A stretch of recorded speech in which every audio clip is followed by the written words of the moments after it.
ಪ್ರೀತಿಯ ಮಿತ್ರರಿಗೆ ಮಧುಮಾಲಾ ಕಥಾಸ್ಮೃತಿ ಯೂಟ್ಯೂಬ್ ಚಾನಲ್ಗೆ ಆತ್ಮೀಯ ಸ್ವಾಗತ. ಋಣಾನುಬಂಧ ಭಾವನೆಗಳ ಬಲೆಯೊಳಗೆ ಸಂಚಿಕೆ 24.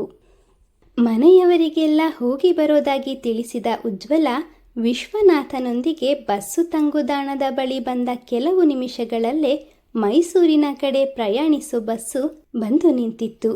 ಅದು ಹಳ್ಳಿಗಾಡಿನ ಬಸ್ ಆಗಿದ್ರಿಂದ ಕಾಲಿಡುವಷ್ಟು ಜಾಗವಿಲ್ಲದೆ ಜನರು ನೇತಾಡ್ತಿದ್ರು. ಮತ್ತು ಕೆಲವರು ಬಸ್ಸಿನ ಮೇಲ್ಭಾಗದಲ್ಲೂ ತಮ್ಮ ಆಸನವನ್ನು ಕಾಯ್ದಿರಿಸಿದ್ರು. ಉಜ್ವಲಾಳಿಗೆ ಇಷ್ಟು ಜನಜಂಗುಳಿಯ ನಡುವೆ ಓಡಾಡಿ ಅಭ್ಯಾಸವಿರದಿದ್ರೂ ಇವತ್ತು ಈ ಗಾಡಿ ಬಿಟ್ಟರೆ ತನ್ನ ಪ್ರಯಾಣವನ್ನು ನಾಳೆಗೆ ಮುಂದೂಡಬೇಕಾಗತ್ತೆ ಅಂತ ತಿಳಿದಿದ್ರಿಂದ ಹೇಗೋ ಜಾಗ ಮಾಡಿಕೊಂಡು ಬಸ್ ಹತ್ತಿದ್ಲು. ಅವಳು ಬಸ್ ಹತ್ತಿದ ಕೂಡಲೇ ವಿಶ್ವನಾಥ ಅವಳನ್ನು ಕೂಗಿ, ಇನ್ನೊಂದೆರಡು ಕಡೆ ಬಸ್ ನಿಂತ ಮೇಲೆ ಜನ ಕಡಿಮೆ ಆಗ್ತಾರೆ ಕಣವ್ವ, ಆಗ ನಿನಗೆ ಕೂತ್ಕೊಳ್ಳೋಕ್ಕೆ ಜಾಗ ಸಿಗ್ಬೋದು. ಇನ್ನೊಮ್ಮೆ ಬರುವಾಗ ತಂಗಿವನ ಬಗ್ಗೆ ಏನಾದರೂ ವಿಷಯ ತಿಳ್ಕೊಂಡು ಬಾರವ್ವ, ಜೋಪಾನ ಅಂದವನು ಮತ್ತೇನನ್ನೋ ಹೇಳೋ ಮುಂಚೆನೇ ಕಂಡಕ್ಟರ್ ರೈಟ್ ಅಂದ ಕೂಡಲೇ ಬಸ್ಸು ಚಲಾಯಿಸ್ತು. ಉಜ್ವಲಾಳ ಕೈಯಲ್ಲಿ ಅವಳ ಪುಟ್ಟದಾದ ವ್ಯಾನಿಟಿ ಬ್ಯಾಗ್ ಒಂದನ್ನು ಬಿಟ್ಟರೆ ಬೇರೆ ಯಾವುದೇ ಲಗೇಜ್ ಇಲ್ದಿದ್ರಿಂದ ಅವಳಿಗೆ ಅಂತಹ ತುಂಬಿದ ಜನಜಂಗುಳಿಯ ನಡುವೆ ನಿಲ್ಲೋದಕ್ಕೆ ಕಷ್ಟ ಆಗಲಿಲ್ಲ. ವಿಶ್ವನಾಥ ಹೇಳ್ದಂತೆ ಬಸ್ಸು 3 ಕಡೆ ನಿಲ್ಲಿಸಿದ ಮೇಲೆ ಅವಳಿಗೆ ಕೂತ್ಕೊಳ್ಳೋದಕ್ಕೆ ಸ್ಥಳ ಸಿಕ್ತು. ಮಳೆ ಬಂದಾಗ ಹೊಳೆಯಂತಾಗ್ತಿದ್ದ ಸರ್ಕಾರಿ ಬಸ್ಸು ಎಷ್ಟೋ ವರ್ಷಗಳಿಗೊಮ್ಮೆ ಡಾಂಬರಿನಿಂದ ತೇಪೆ ಕಾಣುತ್ತಿದ್ದ ಕೇವಲ ಗುಂಡಿಗಳಿಂದಲೇ ತುಂಬಿ ಹೋಗಿದ್ದ ರಸ್ತೆಗಳು ಹಾಗೂ ಮಣ್ಣಿನ ರಸ್ತೆಯಲ್ಲಿ ಹತ್ತಿ ಇಳಿದು ಲೆಕ್ಕವಿಲ್ಲದಷ್ಟು ಬಾರಿ ಎಲ್ಲೆಂದರಲ್ಲಿ ಜನರನ್ನು ಇಳಿಸಿ ಹತ್ತಿಸ್ಕೊಂಡು ಮೈಸೂರನ್ನು ತಲುಪುವಾಗ ಗಂಟೆ ಸುಮಾರು 6 ಕಳೆದಿತ್ತು. ಮೈಸೂರಿಗೆ ಬಂದ ಕೂಡಲೇ ಉಜ್ವಲ ಬೆಂಗಳೂರಿನ ಕಡೆ ತೆರಳೋ ಬೇರೊಂದು ಬಸ್ಸಲ್ಲಿ ಬೆಂಗಳೂರು ತಲುಪಿ ಬಸ್ ನಿಲ್ದಾಣದಿಂದ ಆಟೋ ಮಾಡಿಕೊಂಡು ಮನೆ ತಲುಪೋ ವೇಳೆಗೆ ರಾತ್ರಿ 9 ಕಳೆದಿತ್ತು.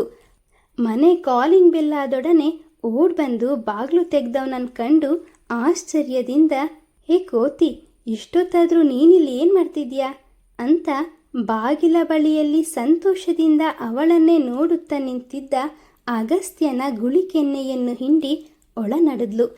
ಅಮ್ಮ ಅಂತ ತನ್ನ ಕೆಂಪಾದ ಕೆನ್ನೆನ ಸವರ್ಕೊಂಡು ಬಾಗಿಲನ್ನು ಮುಂದೂಡಿ ಅವಳ ಹಿಂದೆನೇ ಬಂದ ಅಗಸ್ತ್ಯ, ಇನ್ನೇನು ಮಾಡಲಿ, ನಿನಗೋಸ್ಕರನೇ ಕಾಯ್ತಿದ್ದೆ, ಅಂತೂ ಇವತ್ತೇ ಬಂದ್ಯಲ್ಲ, ನಿನಗೆ ಎಷ್ಟು ಸಲ ಹೇಳಿದ್ದೀನಿ ಒಬ್ಳೇ ಹೀಗೆಲ್ಲ ಓಡಾಡಬೇಡ, ಏನಾದರೂ ಕೆಲಸ ಇದ್ದರೆ ನನಗೆ ಹೇಳು, ಇಲ್ಲ ಅಂದರೆ ನನ್ನನ್ನು ಕೂಡ ಜೊತೆ ಕರ್ಕೊಂಡು ಹೋಗು ಅಂತ ಕಾಳಜಿಯಿಂದ ಕೇಳ್ತಾ ಇರುವಾಗಲೇ ಅವನ ಮಾತಿಗೆ ಜೊತೆಯಾದ ಸರ್ವಮಂಗಳ ಸರಿಯಾಗಿ ಹೇಳಿದೆ ಅಗಸ್ತ್ಯ.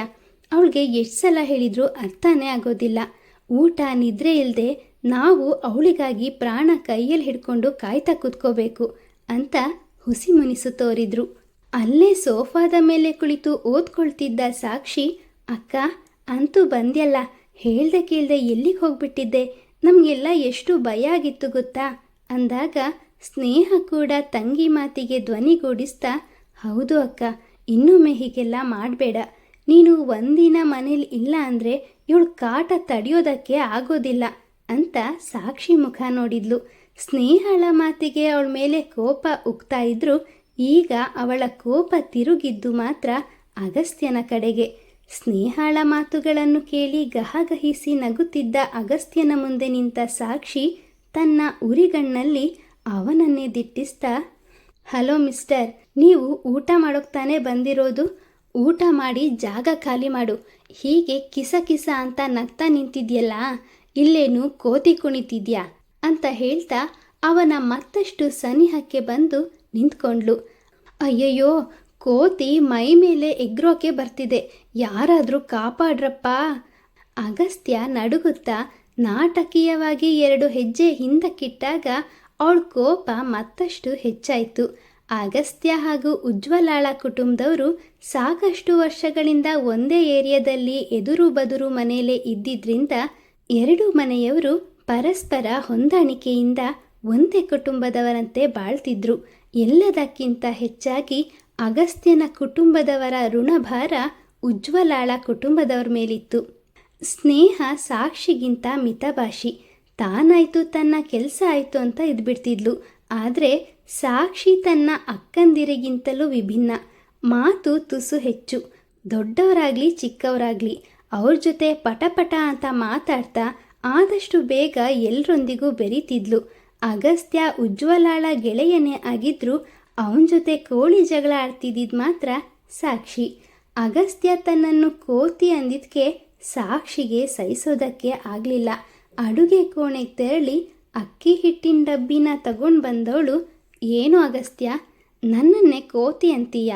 ಈಗ ಗೊತ್ತಾಗುತ್ತೆ ಕೋತಿ ಯಾರು ಅಂತ ಡಬ್ಬಿ ಮುಚ್ಚಳ ತೆಗೆದು ಒಂದು ಸೌಟು ಹಿಟ್ಟು ತೆಗೆದು ಇನ್ನೇನು ಅವನ ತಲೆ ಮೇಲೆ ಸುರಿಬೇಕು ಅನ್ನುವಷ್ಟರಲ್ಲಿ ಅವಳ ಬಳಿ ಬಂದ ಅಗಸ್ತ್ಯ, ಏನೇ ಮಾಡ್ತೀಯ ಕುಳ್ಳಿ, ಚೋಟುದ ಇದೆಯಾ, ನನಗೆ ಆವಾಜ್ ಆಗ್ತೀಯಾ ಅಂತ ಅವಳ ಕೈ ಹಿಡ್ಕೊಂಡು ಹಿಂದಕ್ಕೆ ತಿರುಚ್ತಾ.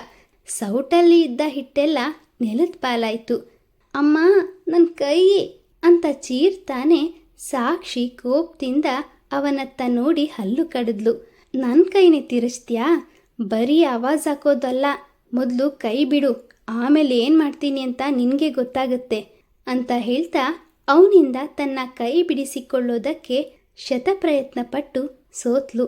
ಅವರಿಬ್ಬರ ಜಗಳದ ನಡುವೆ ಬಂದ ಉಜ್ವಲ, ಬಿಟ್ಬಿಡು ಅಗಸ್ತ್ಯ, ಯಾಕೆ ಅವಳನ್ನ ಅಷ್ಟೊಂದು ಗೋಳು ಹೊಯ್ಕೊಳ್ತೀಯ ಅಂದಾಗ ಸಾಕ್ಷಿಯ ಕೈ ಬಿಟ್ಟ ಅಗಸ್ತ್ಯ, ನೋಡೆ ಕುಳ್ಳಿ, ನನ್ನ ಬೆಸ್ಟ್ ಫ್ರೆಂಡ್ ಹೇಳಿದ್ಲು ಅಂತ ಇವತ್ತು ಬಚಾವಾಗಿದೆಯಾ, ಇಲ್ಲ ಅಂದರೆ ಅಂತ ತನ್ನ ತೋರು ಬೆರಳು ತೋರಿಸ್ತಾ ಎಚ್ಚರಿಸ್ತಿದ್ದಾಗಲೇ ಸಾಕ್ಷಿ ಬೆರಳನ್ನು ಗಟ್ಟಿಯಾಗಿ ಹಿಡ್ಕೊಂಡು, ಉತ್ರನ್ ಪೌರುಷ ಒಲೆ ಮುಂದೆ, ನೀನು ನನ್ನನ್ನು ಏನೂ ಮಾಡೋದಕ್ಕಾಗೋದಿಲ್ಲ, ಹೋಗೋ ಅಂತ ಮುಖಗಂಟಿಕ್ಕಿದ್ಲು. ಬಿಡಮ್ಮ ತಾಯಿ, ನನ್ನ ಕೈ ನೋಯ್ತಿದೆ. ಅಗಸ್ತ್ಯ ಒಂದೇ ಸಮನೆ ಕಿರಿಚ್ತಿದ್ದ. ಅವನ ಪಾಡನ್ನು ನೋಡೋದಕ್ಕೆ ಆಗದೆ, ಬಿಡು ಸಾಕ್ಷಿ, ಅವನಿಗೂ ನೋವಾಗೋದಿಲ್ವಾ, ಅವನು ನಿನಗಿಂತ ದೊಡ್ಡವನು, ಸ್ವಲ್ಪ ಮರ್ಯಾದೆ ಕೊಟ್ಟು ಮಾತಾಡೋದನ್ನು ಕಲಿ. ಉಜ್ವಲ ತನ್ನ ಗೆಳೆಯನ ಪರ ವಹಿಸಿ ಮಾತಾಡಿದ್ಲು. ಇವನಿಗೆ ಮರ್ಯಾದೆ ಬೇರೆ ಕೇಡು ಅಂತ ಮಣಮಣ ಮಾತಾಡ್ಕೊಳ್ತಾ ಅಕ್ಕನ ಮುಖ ನೋಡ್ದವಳು, ಸರಿ ಅಕ್ಕ, ನಿನಗೋಸ್ಕರ ಮರ್ಯಾದೆ ಕೊಟ್ಟು ಮಾತಾಡಿಸ್ತೀನಿ ಅಂತ ಅವನ ಕೈ ಬಿಟ್ಟವಳು, ಸಾರಿ ಸರ್, ನನಗೆ ನಿಮ್ಮ ಜೊತೆ ಜಗಳ ಆಡೋದಕ್ಕೆ ಟೈಮ್ ಇಲ್ಲ, ಇನ್ನೊಮ್ಮೆ ಯಾವಾಗಲಾದರೂ ಫ್ರೀ ಮಾಡ್ಕೊಂಡು ಬನ್ನಿ, ಆಗ ಜಗಳ ಆಡೋಣ ಅಂತ ತನ್ನ ಪುಸ್ತಕನ ಕೈಲಿ ತಗೊಂಡು ತನ್ನ ಕೋಣೆಗೆ ನಡೆದ್ಲು. ಇದನ್ನೆಲ್ಲ ನೋಡುತ್ತಾ ಕುಳಿತಿದ್ದ ಸ್ನೇಹ ತಲೆ ಚೆಚ್ಕೊಂಡು, ಅಕ್ಕ, ಇವಳಿಗೆ ಅದ್ಯಾವಾಗ ಬುದ್ಧಿ ಬರುತ್ತೋ ಗೊತ್ತಿಲ್ಲ ಅಂದವಳು ತಾನು ಕೂಡ ಸಾಕ್ಷಿ ಹಿಂದೆನೇ ಹೆಜ್ಜೆ ಹಾಕಿದ್ಲು. ಇತ್ತ ಅಗಸ್ತ್ಯನ ಬಳಿ ಬಂದ ಉಜ್ವಲ, ಸಾರಿ ಕಣೋ, ಅವಳ ಬದಲಿಗೆ ನಾನು ಕ್ಷಮೆ ಕೇಳ್ತೀನಿ, ಬೆರಳು ತುಂಬ ನೋವಾಗ್ತಿದ್ಯೇನೋ ಅಂತ ಅಡುಗೆ ಮನೆಯಿಂದ ಕೊಬ್ಬರಿ ಎಣ್ಣೆ ತಂದು ಅವನ ಬೆರಳಿಗೆ ಸವರ್ತಾ ಇದ್ರೆ ಇಷ್ಟು ವರ್ಷಗಳಲ್ಲಿ ಇಲ್ಲದ ಯಾವುದೋ ಸೆಳೆತ ಅಗಸ್ತ್ಯನ ಮನಸ್ಸನ್ನು ಹುಚ್ಚೆಬ್ಬಿಸ್ತಿತ್ತು. 2 ದಿನಗಳಿಂದ ತನ್ನ ಪ್ರೀತಿಯ ಗೆಳತಿಯ ದರ್ಶನಕ್ಕೆ ಕಾದು ಕುಳಿತಿದ್ದವನು ಅವಳನ್ನು ನೋಡೋದಕ್ಕೆ ಅವಳಿಗಿಂತ ಮುಂಚಿತವಾಗಿಯೇ ಪ್ರಾಜೆಕ್ಟ್ನ ನೆಪ ಹೇಳ್ಕೊಂಡು ಮನೆಗೆ ಬಂದಿದ್ದವನು ಅವಳ ಬರುವಿಕೆಯನ್ನೇ ಎದುರು ನೋಡುತ್ತಾ ಮನೆಯ ಕಾಲಿಂಗ್ ಬೆಲ್ಲಾದೊಡನೆ ಬಂದಿರೋದು ತನ್ನ ಗೆಳತಿನೇ ಅಂತ ತಿಳಿದು ತಾನೇ ಬಾಗಿಲು ತೆರೆದು ಅವಳನ್ನ ಬರಮಾಡಿಕೊಂಡಿದ್ದ. ಇತ್ತೀಚೆಗೆ ಅವಳ ಸನಿಹ ಅವನಲ್ಲಿ ಬೇರೆಯದೇ ಭಾವನೆ ಮೂಡಿಸ್ತಿದ್ದಿದ್ದು ಅವನ ಅರಿವಿಗೂ ಬರ್ತಾ ಇದ್ರು. ಅದಕ್ಕೆ ಕಾರಣ ಏನು ಅಂತ ಅವನಿಗೂ ತಿಳಿದಿರಲಿಲ್ಲ. ಭಾವುಕಳಾಗಿದ್ದ ಉಜ್ವಲಾಳ ಕಣ್ಣುಗಳನ್ನೇ ದಿಟ್ಟಿಸ್ತಾ, ಹೇ ಲೂಸು, ಯಾಕೆ ಇಷ್ಟೊಂದು ಎಮೋಷ್ನಲ್ ಆಗ್ತಿದ್ಯಾ? ನಮ್ಮ ಜಗಳ ಮಾಮೂಲಿ ಅಂತ ನಿನಗೆ ಗೊತ್ತಿಲ್ವಾ? ಅವಳೇನು ಬೇಕು ಅಂತ ನನ್ನ ಜೊತೆ ಜಗಳ ಆಡೋದಿಲ್ಲ, ಅದು ಅಲ್ಲದೆ ಅವಳು ನನ್ನ ಜೊತೆ ಹಾಗಿದ್ರೇನೆ ನನಗೆ ಖುಷಿ ಅಂತ ಸರ್ವಮಂಗಳಾರತ್ತ ಮುಖ ಮಾಡಿ, ಆಂಟಿ, ಇನ್ನೂ ಏನು ಯೋಚನೆ ಮಾಡ್ತಿದ್ದೀರಾ? ನಿಮ್ಮ ಮಗಳು ಬಂದಾಯ್ತಲ್ಲ, ಊಟಕ್ಕೆ ಬಡಿಸಿ ಅಂತ ನೆಲದ ಮೇಲೆ ಚಾಪೆ ಹಾಕ್ಕೊಂಡು ಊಟಕ್ಕೆ ಕೂತ್ಕೊಂಡ. ಉಜ್ವಲ ಕೈಕಾಲು ಮುಖ ತೊಳ್ಕೊಂಡು ಬಂದವಳು ತಂಗೀರನ್ನ ಕರೆದು ತಾನೂ ಸಹ ಊಟಕ್ಕೆ ಕೂತ್ಕೊಂಡ್ಳು. ಎಲ್ಲರಿಗೂ ಒಮ್ಮೆ ಅನ್ನ ಸಾರು ಬಡಿಸಿದ ಸರ್ವಮಂಗಳ ಸಿದ್ಧಪಡಿಸಿದ್ದ ಅಡುಗೆಯನ್ನೆಲ್ಲ ಮಧ್ಯದಲ್ಲಿ ತಂದಿಟ್ಟು ತಾವು ಕೂಡ ಮಕ್ಕಳೊಂದಿಗೆ ಊಟ ಪ್ರಾರಂಭಿಸಿದ್ರು. ಊಟದ ಮಧ್ಯೆ ಅಗಸ್ತ್ಯನನ್ನೇ ನೋಡ್ತಾ ಇದ್ದ ಸಾಕ್ಷಿ, ತಿನ್ನಿ ಸಾರ್, ಚೆನ್ನಾಗಿ ತಿನ್ನಿ, ಎಷ್ಟಾದರೂ ನೀವು ಬಕಾಸುರ ವಂಶದವರಲ್ವಾ ಅಂತ ಜೋರಾಗಿ ನಗೋದಕ್ಕೆ ಪ್ರಾರಂಭಿಸಿದ್ಲು. ಅವಳ ಮಾತಿಗೆ ಸ್ನೇಹಾಳಿಗೂ ನಗು ಬಂದರೂ ಅದನ್ನ ತಡ್ಕೊಂಡು ತನ್ನ ಪಾಡಿಗೆ ತಾನು ಊಟ ಮುಂದುವರಿಸಿದ್ಲು. ಅವಳು ನಗ್ತಾ ಇರೋದನ್ನು ನೋಡ್ತಿದ್ದ ಅಗಸ್ತ್ಯ, ನಗಿ ಮೇಡಮ್ ನಗಿ, ನೀವು ನಗೋದು ನೋಡಿದ್ರೇನೆ ಗೊತ್ತಾಗುತ್ತೆ ಯಾರು ರಾಕ್ಷಸ ವಂಶದವರು ಅಂತ ಅಂದವನ ಮಾತುಗಳನ್ನು ಕೇಳಿದ ಸ್ನೇಹಾಳಿಗೆ ನಗು ತಡೆಯೋದಕ್ಕೆ ಆಗಲಿಲ್ಲ. ಸರಿಯಾಗಿ ಹೇಳಿದ್ರಿ ಅಗಸ್ತ್ಯ. ಏ ಸಾಕ್ಷಿ, ಸುಮ್ಮನೆ ಊಟ ಮಾಡೋದು ಬಿಟ್ಟು ನಿನಗಿದ್ ಬೇಕಿತ್ತಾ ಅಂದಾಗ ಅವಳನ್ನೇ ತಿನ್ನೋ ಹಾಗೆ ನೋಡ್ತಿದ್ದ ಸಾಕ್ಷಿ, ನಾನು ರಾಕ್ಷಸಿ ವಂಶದವಳಾದರೆ ನೀನು ಕೂಡ ನನ್ನ ವಂಶದವಳೆ ಅನ್ನೋದನ್ನು ಮರಿಬೇಡ ಅಂತ ಮೂತಿ ತಿರುವಿದ್ಲು. ಸ್ನೇಹ ಮತ್ತೇನನ್ನೋ ಹೇಳೋ ಮುಂಚೆನೆ, ಈಗ ಎಲ್ಲರೂ ಸುಮ್ಮನೆ ಬಾಯಿ ಮುಚ್ಕೊಂಡು ಊಟ ಮಾಡಿದರೆ ಸರಿ, ಇಲ್ಲ ಅಂದರೆ ಎಲ್ರಿಗೂ ಒಂದೊಂದು ಬೀಳುತ್ತೆ. ಸರ್ವಮಂಗಳ ಸಾಕ್ಷಿಯತ್ತ ಮುಖ ಮಾಡಿ, ಹೇ ತಲೆರಟ್ಟೆ, ಈಗ ಮತ್ತೆ ಬಾಯಿ ಮುಚ್ಕೊಂಡು ಹೇಗೆ ಊಟ ಮಾಡೋದು ಅಂತ ಕೇಳದೆ ಸುಮ್ಮನೆ ಊಟ ಮಾಡು ಅಂದವರು ಏನು ಮಾತಾಡದೆ ತಲೆ ಬಗ್ಗಿಸಿ ಊಟ ಮಾಡ್ತಾ ಇದ್ದ ಅಗಸ್ತ್ಯನನ್ನು ಕಂಡು, ಯಾಕಪ್ಪ ಅಗಸ್ತ್ಯ, ಅವಳು ಏನೇನೋ ಹೇಳಿದ್ಲು ಅಂತ ಬೇಜಾರು ಮಾಡ್ಕೋಬೇಡ, ಸಂಕೋಚ ಪಡದೆ ಏನು ಬೇಕೋ ಅದನ್ನ ಹಾಕ್ಕೊಂಡು ಊಟ ಮಾಡು ಅಂದರು. ಅಯ್ಯೋ ಅಮ್ಮ, ನನಗೇನು ಬೇಜಾರಿಲ್ಲ, ನಾನು ಆಗಲೇ ಹೇಳ್ದೆ ಅಲ್ವಾ, ಅವಳು ಹೀಗೆ ನನ್ನ ಜೊತೆ ಜಗಳ ಮಾಡಿದ್ರೇ ನನಗೆ ಖುಷಿ. ಊಟ ತುಂಬ ರುಚಿಯಾಗಿದೆ, ಅದಕ್ಕೆ ಏನು ಮಾತಾಡದೆ ಬೇಗ ಬೇಗ ಊಟ ಮುಗಿಸ್ಬಿಡ್ತೀನಿ, ಇಲ್ಲ ಅಂದರೆ ಈ ಬಕಾಸುರಿ.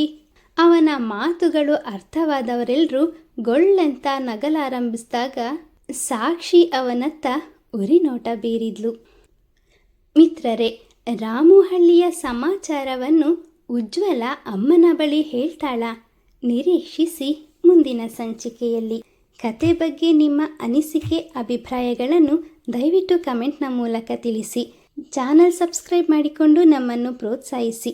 ಮುಂದಿನ ಸಂಚಿಕೆಯಲ್ಲಿ ಮತ್ತೆ ಸಿಗೋಣ. ಧನ್ಯವಾದಗಳು.